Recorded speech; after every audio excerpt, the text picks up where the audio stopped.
All right.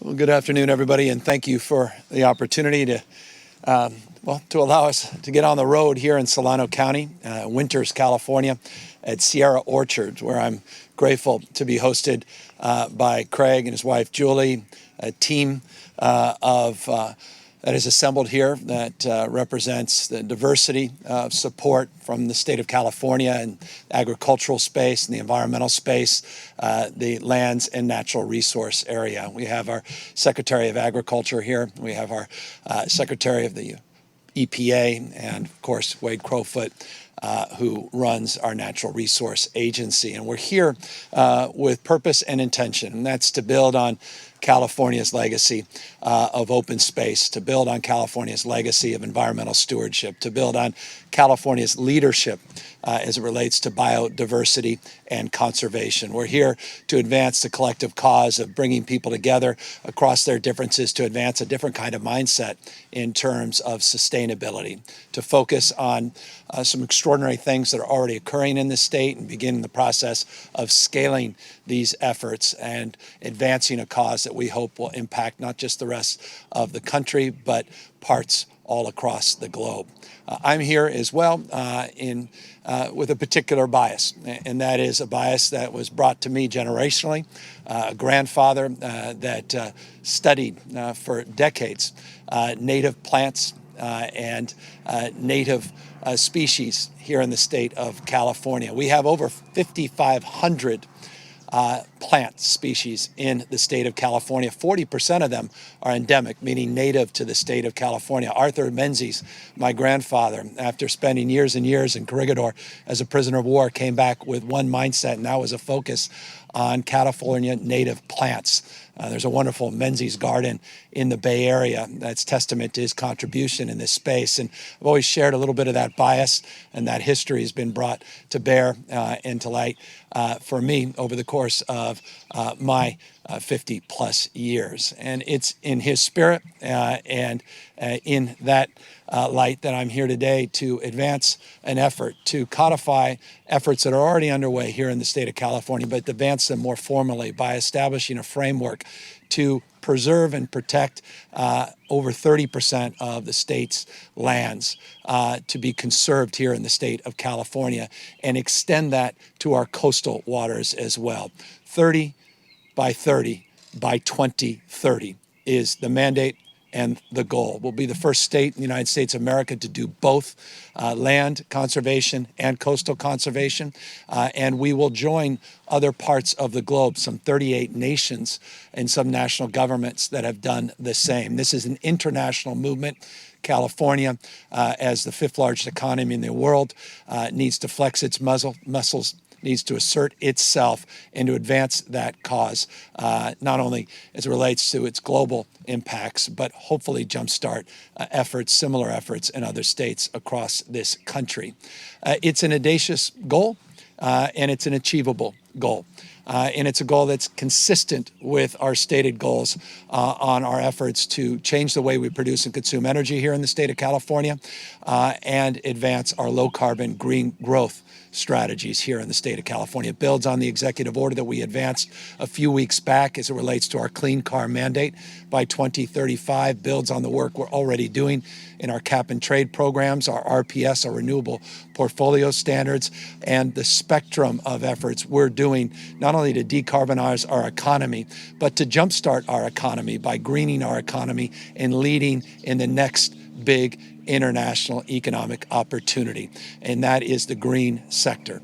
And so as advancement in this cause, we cannot forget about our lands, our working lands. We can't forget about our deserts, our wetlands. We can't forget about our coasts. We can't forget about our ranchers. We can't forget about our farmers. We can't forget about agriculture here in the state of California. Just think about this, 70,000 farmers and ranchers here in the state. Some 400 commodities that we sell to the world.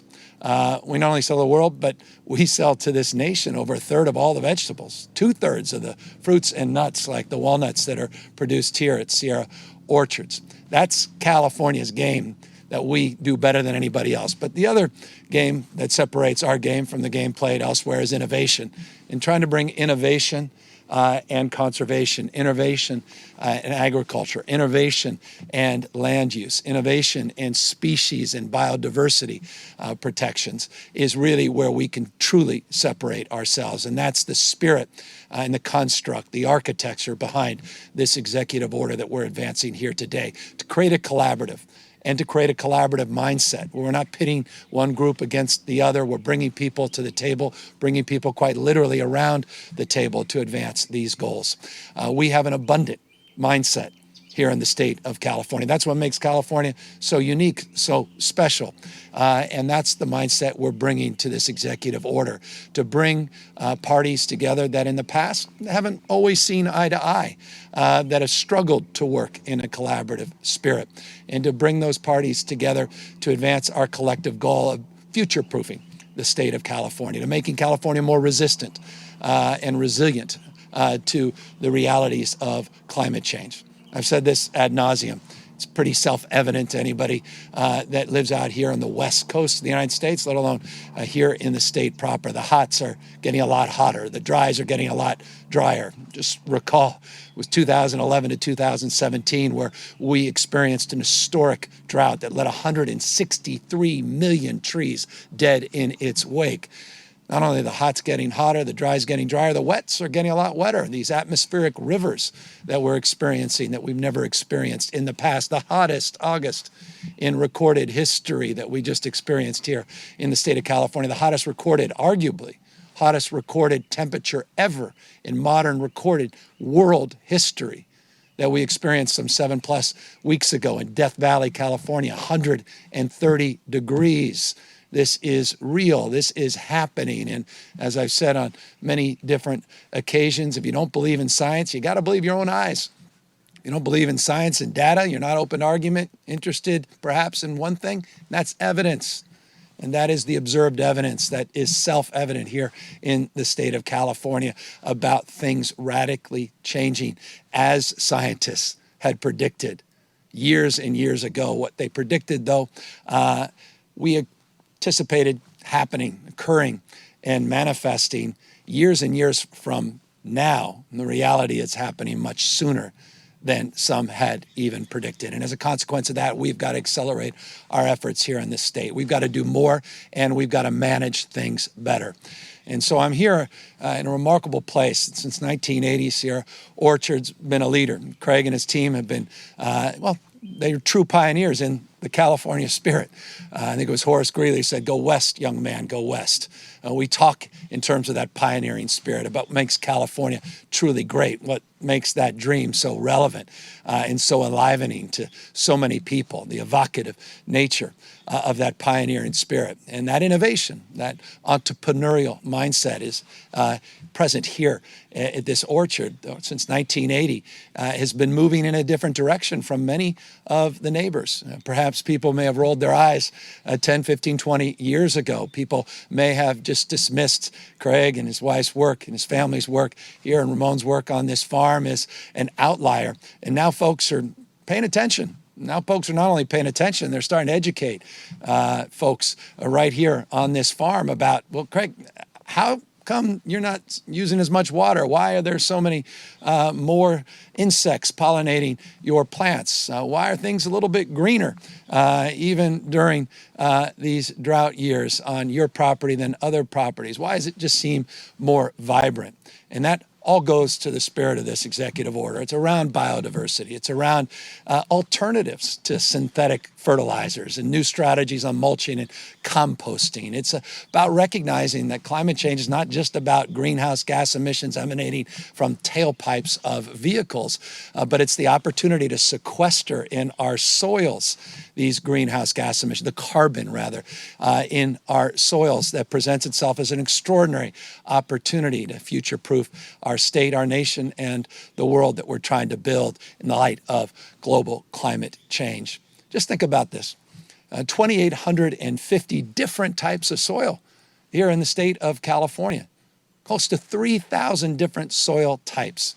The remarkable biodiversity that exists and persists here in the state of California. I mentioned the 5,500 different plant species. Again, 40% endemic here in the state of California. The abundance that we have. It's sitting right here. We're standing right on it. We're looking all around, and the ability to bring to bear Mother Nature's extraordinary contribution, the life and liveliness that she brings to bear every single day. All the solutions are around us. The answer to all of our anxiety and stress is around us. It's abundant. And so the abundant mindset, not the scarcity mindset, is what we bring to this executive order. A sustainable mindset, not a situational mindset, is what we bring to this executive order. This is a critical part of the climate change conversation, and it so often is omitted when we talk about climate change. We get so consumed, as we should, by energy and industry, commercial and residential side of this equation, and we forget our working lands. We forget our natural lands. We forget about species, and we forget about animals and plants and insects and all of these things that truly make life not only worth living, but life even capable, human beings even capable of living.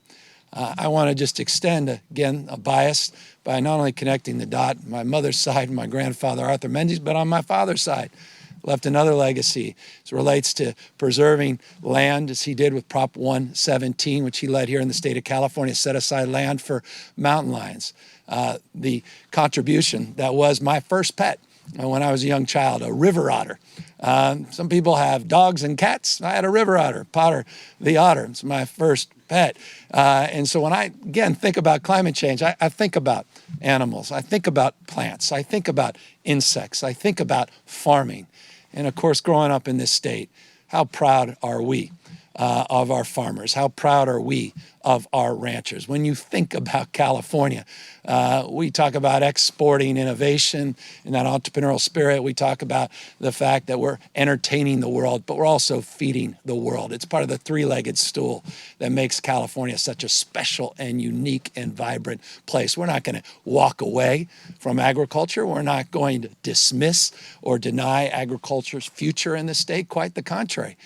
We have profound respect for those men and women that are out there every single day doing the hard work that we often take for granted when we're out there grocery shopping, and the abundance of choices that we have. And we want that extended for generations to come.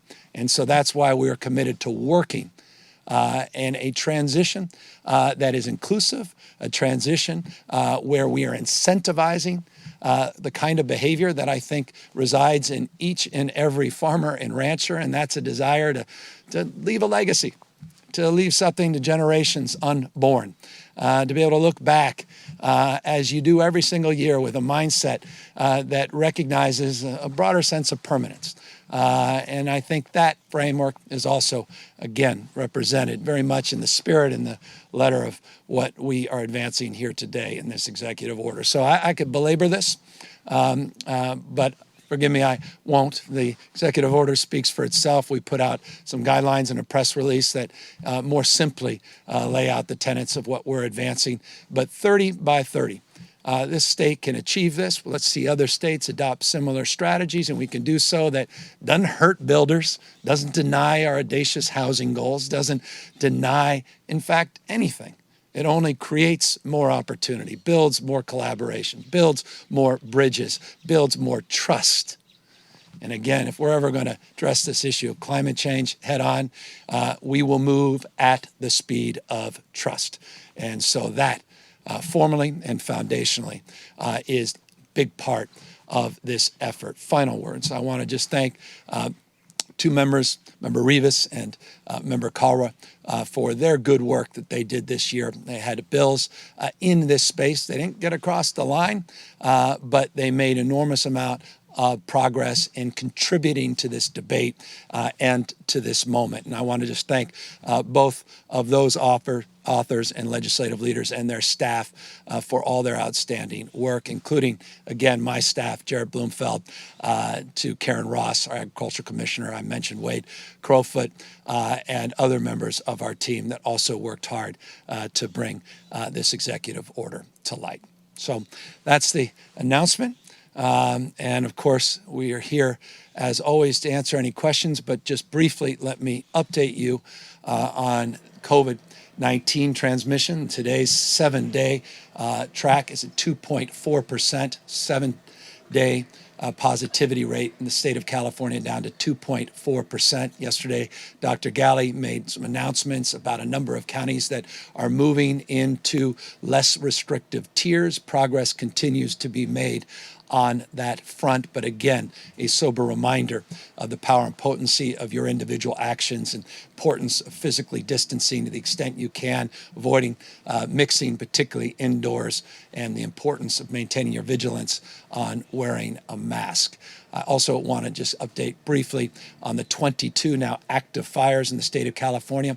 The two that have generated most attention, the glass fires at 58% containment today, and the August complex, of course, the largest in state's recorded history, over 1 million acres that have burned just in that August fire, about 60% contained. So progress on both those stubborn fires.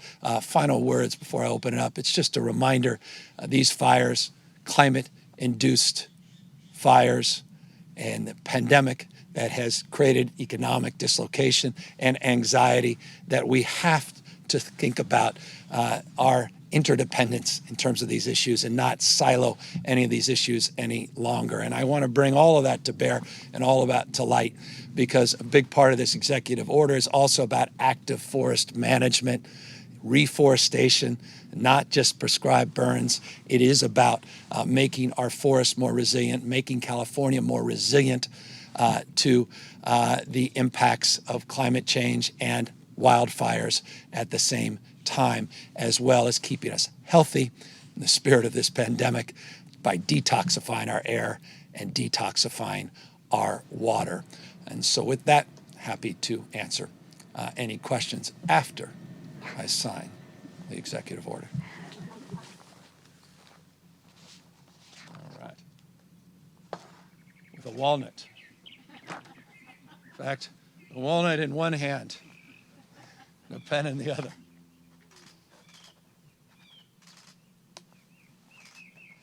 All right. I'm holding up a walnut without the big. All right. Thank you, Craig. Thanks for having us. And Leslie, thank you. Happy, of course, to answer any questions.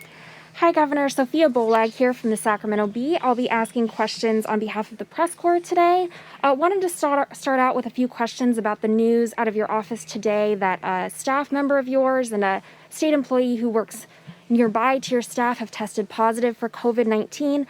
Annabelle Munoz of ABC asks if you can tell us more about how you're handling those cases and how many people were exposed and are self-isolating. Yeah, so both individuals not working directly in our office, but in the governor's office, extended in the Capitol, and both are going through a contact tracing process led by the Department of Public Health, and they have both been isolated, and we are working back from that frame to make sure that everybody is appropriately tested, and anyone that's been in direct contact also goes through the protocols and procedures that we have put out, so that we're not just preaching, but we're practicing what we preach. And so that's already underway, and it's just another reminder of how easily transmitted this disease is, and how, despite some of the good news on our positivity rates and some of the stability we're seeing in our case rates across this state, how virulent this disease remains and how easily transmittable this disease continues to be. Do you have a number for how many of your staffers are self-isolating right now? I don't have that. This brand new information, everybody going through the appropriate protocols. The good news is our office, we've been putting out a telework framework. Our office does not have the concentration of people that it had pre-pandemic. In fact, quite a small number of people are actually physically in the offices. One of these individuals is an intern, and another a staffer in one of our state agencies. And so we're going through all of that, and we'll be as transparent as we possibly can, respecting people's rights and privacy. But we're doing this by the book, utilizing the protocols that we believe should be advanced across the spectrum, private, not just public sector, health-led contact tracing methodology of making that determination, and we'll provide that to you when they conclude their effort. Several reporters have asked when your last test was and what the result of that test was. Well, I haven't been tested positive, and I've been tested on multiple occasions. I've highlighted 2 of those occasions recently, including the last occasion, which was when the president visited, and I look forward to getting tested again.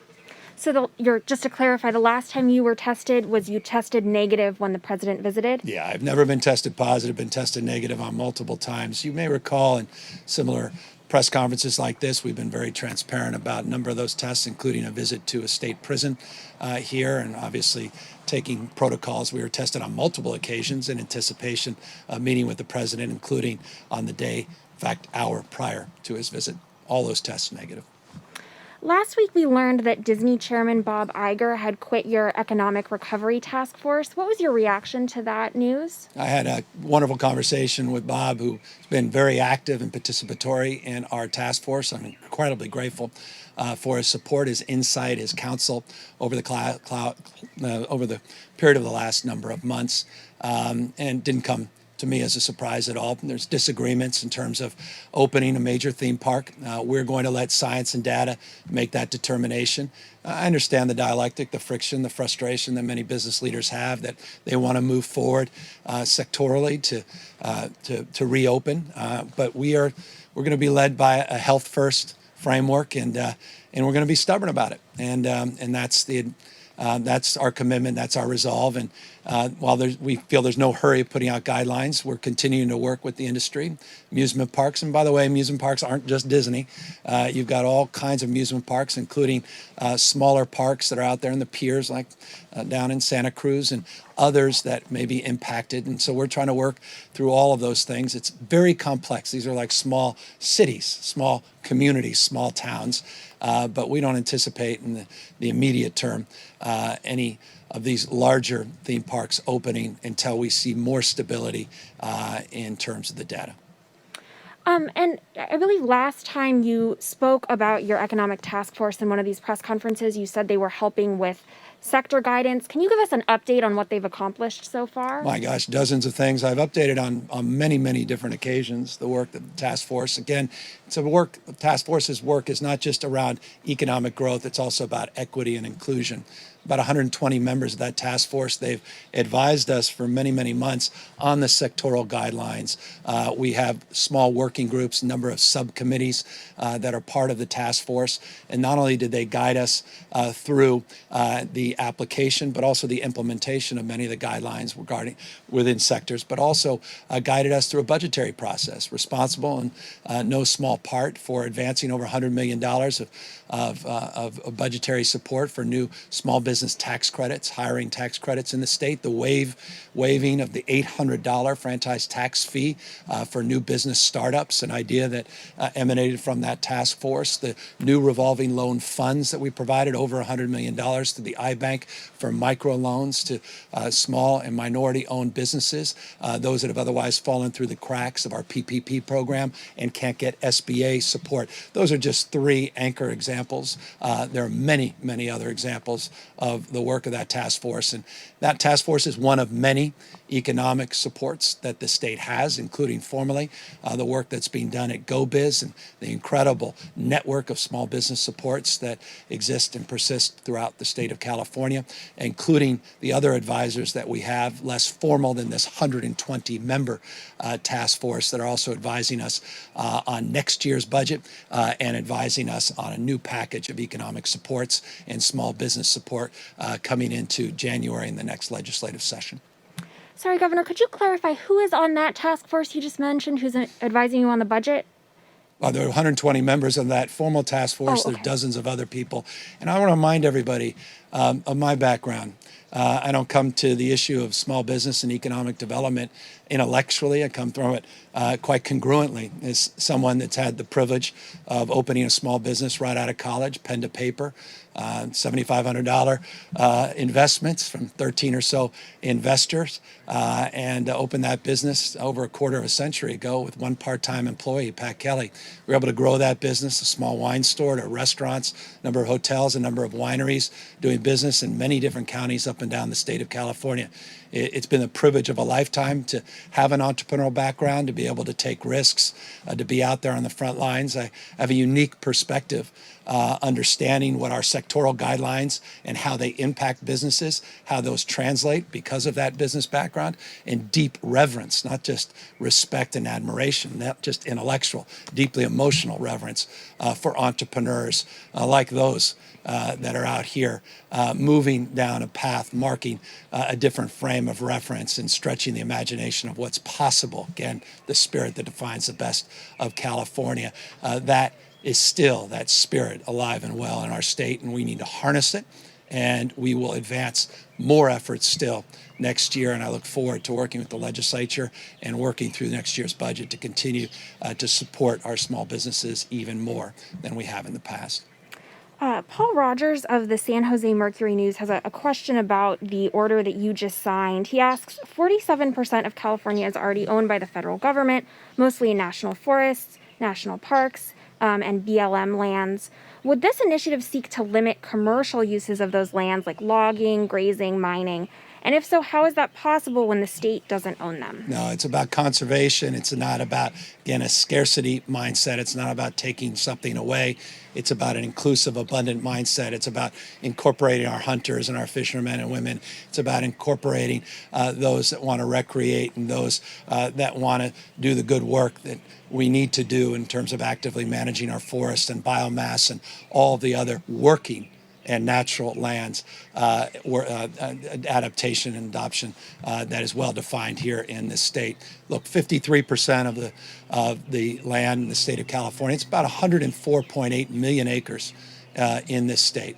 State itself, 104.8 million acres. 53% of that is public land, state and federal land. And so we will work with our federal partners, we'll work with our public partners, but we will work as well with our private partners to actively manage and engage these lands in these larger conservation efforts.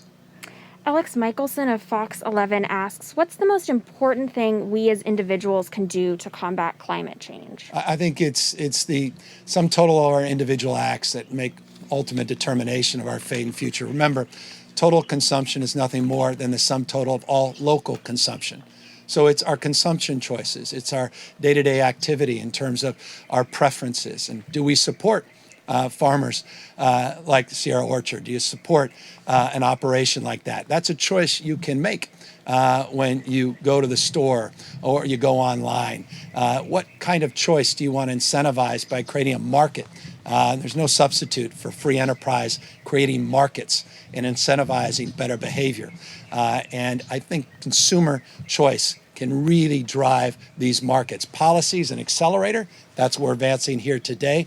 But within that consumer consumption really is the genesis of the response to that question. And that goes across the spectrum, including the kind of cars you buy, the kind of light bulbs that you purchase, the kind of work we do every single day, just to reduce our carbon footprint a little bit more.